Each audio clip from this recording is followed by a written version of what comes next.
Good morning, students. Let's start the second module of chapter number 1, Know Your Planet. First, we will revise the module 1. Our Earth is a unique planet. The large land masses are called continents. The large water bodies are called oceans. There are 7 continents in the world. I hope you remember the names. There are 5 major oceans. A globe is a simple and accurate model of the Earth. There are some difficulties in using globe, which we have discussed in our previous module. Now, what can be used instead of globe to understand and to know about the Earth? What do you think? Yes, it is maps. Map. What is a map? A map is a representation of the Earth's surface or a part of it on a flat surface. The word maps come from the Latin word mappo, which means a napkin.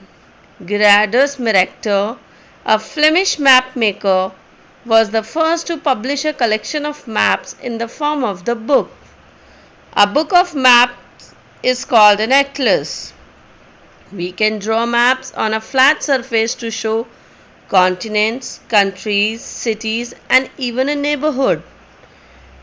But as globe has some limitations, map also have some limitations, like a curved surface cannot be shown correctly on a flat surface. Now, maps are of different types. So what are they? First is the physical map, which shows mountains, plateaus, plains, rivers and water bodies. Then is a political map, which defines the lines of the boundaries of countries, states, their capitals are shown on the political map. General information about climate and rainfall of a region is shown in climatic maps.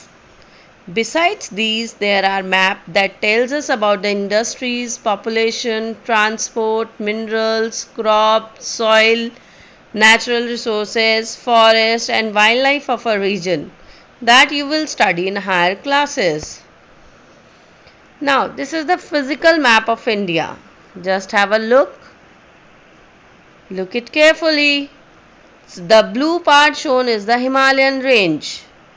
The yellow part shown is the Indian desert. The green part above one is the northern plains. The brown part is the Deccan Plateau. And the parts in a V-shaped green is the western and eastern Ghats, or you can say they are the coastal areas. This is the India's political map.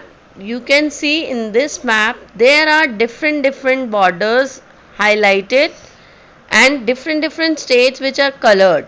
Like you can see pink color is there in the Rajasthan and its capital is marked.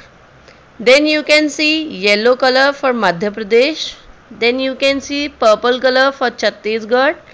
These colors shows the different areas of that particular state. Now, how we can read a map? So, maps give us lot of information about a country or a place. We must know how to read a map and understand the information it provides. If we will understand that, then we can be a genius in reading the maps. Every map has some basic features. They are as follows. All maps follow a system of directions. So you will always follow our directions in the map, which has been generally written above on the map in the form of north, south, east and west. The 4 major directions which are shown there in the map are north, south, east and west. The top of the map is north, the bottom of the map is south, east is to the right and west is to the left. The directions on a map can also be shown by an arrow marked N, which points towards the north direction. The other directions are then easy to find. We can also mark the 4 intermediate directions on a map. That means the directions which lie between two directions, like northeast lies between the north and the east. Northwest lies between the north and the west. Southeast lies between the south and the east.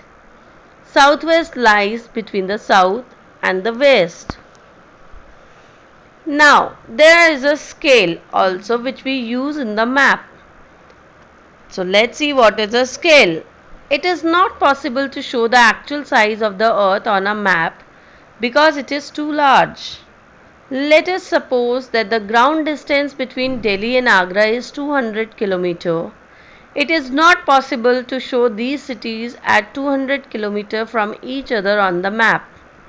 Therefore, this distance on the ground and the distance on the map is known as the scale of the map. In this case, we would write it as 5 cm is equals to 200 km. Maps are always drawn to scale. Symbol. We also follow different types of symbols in the map. There is not enough space on maps to show mountains, rivers, lakes, bridges, dams, temples, churches, railway tracks, etc. However, a map without this information would not be useful. Different symbols are therefore used on map to give us this information. For example, the land boundary of a country is shown by thick dashes and dots in black. A city marked by a small scale. We also use different colors in the map as we have seen in the political map of India in the previous slide. We use different colors to show various things on a map.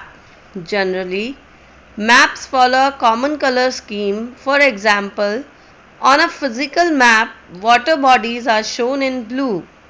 Light blue is used to show shallow waters and a dark shade of blue is for deep waters. Plains and lowlands are shown in shades of green. Highlands are shown in shades of brown. This is the image of the India's map, physical map, in which you can see different types of colors like green, light green, brown, light brown, yellow, etc. I hope this will be very helpful for you. Thank you and have a nice day.